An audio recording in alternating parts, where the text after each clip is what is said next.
अस्सलाम वालेकुम, I am Bilal Syed from mgsoft.com। इस वीडियो सीरीज में हम बनाने जा रहे हैं एक ऐसी छोटी सी एप्लीकेशन जिसके अंदर आप एक टेक्स्ट बॉक्स होगा, एक बटन होगा और एक लेबल होगा। इसके अंदर हम कुछ अमाउंट लिखेंगे और ये बटन प्रेस करेंगे तो ये हमें ये जो करेंसी है हमारी या जो अमाउंट है उसको टेक्स्ट में कन्वर्ट करके हमें दे देगा। ये हमारी इस सीरीज की 5वीं वीडियो है। पिछली वीडियो में आपने सीखा था कि सब स्ट्रिंग क्या होती है। इस वीडियो में हम सीखेंगे कि पैडिंग का क्या इसमें फंक्शन है, विजुअल बेसिक नोट में पैड राइट और पैड लेफ्ट कैसे काम करते हैं। तो यहाँ पर हम सब स्ट्रिंग को कर देते हैं 1 और यहाँ पर आज इस वीडियो में हम पैडिंग का कॉन्सेप्ट सीखेंगे। पैडिंग क्या होती है वही वाला फॉर्म हम यूज करेंगे जो कि पिछली वीडियो में हमने किया था। अगर आपने पिछली वीडियो नहीं देखी तो आप हमारे चैनल कंफर्ट अरीना पे इससे पिछली वीडियो को जरूर देखिए। यहाँ पर वही वाला कोड है जो हमने पिछली वीडियो में लिखा था। यहाँ पर हम क्या करेंगे, यहाँ पर हम यूज करेंगे पैड राइट। यहाँ पर हमने इसको 2 पैरामीटर्स देने हैं। इसकी लेंथ देनी है बिलफर्ज हम चाहते हैं 3 और यहाँ पर हमने इसको देना है एक करैक्टर जो कि ये पैडिंग करेगा। पैडिंग होती क्या है? पैडिंग होती है सहारा देना, मजबूत बनाना। अब यह है पैड राइट का कॉन्सेप्ट। अब आप देखिए इसको मैं स्टार्ट करता हूं और यहां पर एक हम वैल्यू देते हैं 1। ओके, आप देख रहे हैं कि मैंने यहां पर इसको 1 दिया है, लेकिन इसने क्या किया है, इसने 3 लेंथ यानी कि इसने जो चीज हमें रिटर्न करनी है उसकी लेंथ इसने मिनिमम 3 रखनी है।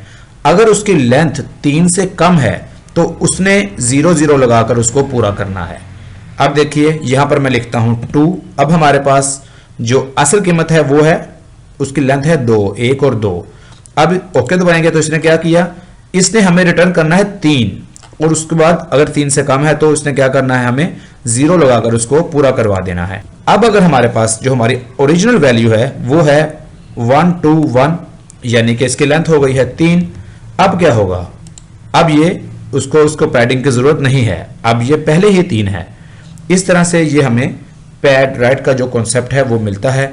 अगर मैं यहां पर फिर लिख देता हूं 2 तो अब क्या होगा, अब ये हमें मुकम्मल स्ट्रिंग देता जाएगा। यानी कि अगर तो 3 से कम है हमारी लेंथ, हमारी दी गई या यूजर की दी गई जो वैल्यू है वो उसकी लेंथ 3 से कम है तो ये उसको 0 लगाकर पूरा 3 करके हमें देगा। लेकिन अगर 3 है या 3 से ज्यादा है तो फिर हमें ये वही वैल्यू रिटर्न करेगा जो कि यूजर ने दी होगी। पैड राइट का ये कॉन्सेप्ट है। इसी तरह अगर हम आ जाते हैं पैड लेफ्ट पर तो वो कैसे होगा, यहां पर इसको हम कर देते हैं पैड लेफ्ट। यहां पर हम फिर देखते हैं वही कॉन्सेप्ट है, आपने ध्यान में रखना है। अगर हमारे पास एक वैल्यू है तो ये अब लेफ्ट साइड पर 0 लगाकर हमें 3 लेंथ की एक स्ट्रिंग रिटर्न करेगा।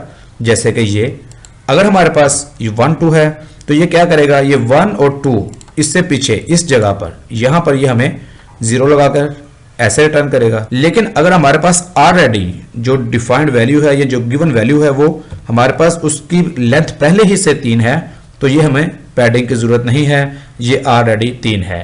पैड लेफ्ट या पैड राइट का ये कॉन्सेप्ट है कि अगर तो आपकी दी गई स्ट्रिंग उसकी लेंथ आपके दी गई लेंथ से कम होगी तो ये इस करैक्टर को लगा के उसको हमें पूरा करके देगा। अगर आपकी दी गई स्ट्रिंग की लेंथ होगी 3 या 3 से ज्यादा, आपकी गिवन वैल्यूज के बराबर या उससे ज्यादा, तो फिर उसको ये नहीं छेड़ेगा बल्कि उसी तरह हमें रिटर्न कर देगा।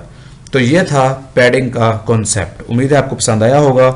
अगर आपको ये चीज़ नहीं समझ आई तो मैं रिकमेंड करूंगा कि आप इसी वीडियो को दोबारा से शुरू से फिर दोबारा देखिए और 2-4 दफ़ा देखिए ताकि आपको ये कॉन्सेप्ट क्लियर हो जाए। इस वीडियो को यहीं पर ख़त्म करते हैं और अगली वीडियो में इंशाल्लाह हम करेंगे कॉन्सेप्ट अपना एक और जो कि होगा math.max का, उसको सीखेंगे अगली वीडियो में। इजाज़त दीजिए। It is Bilal Saeed signing off. अल्लाह हाफिज़।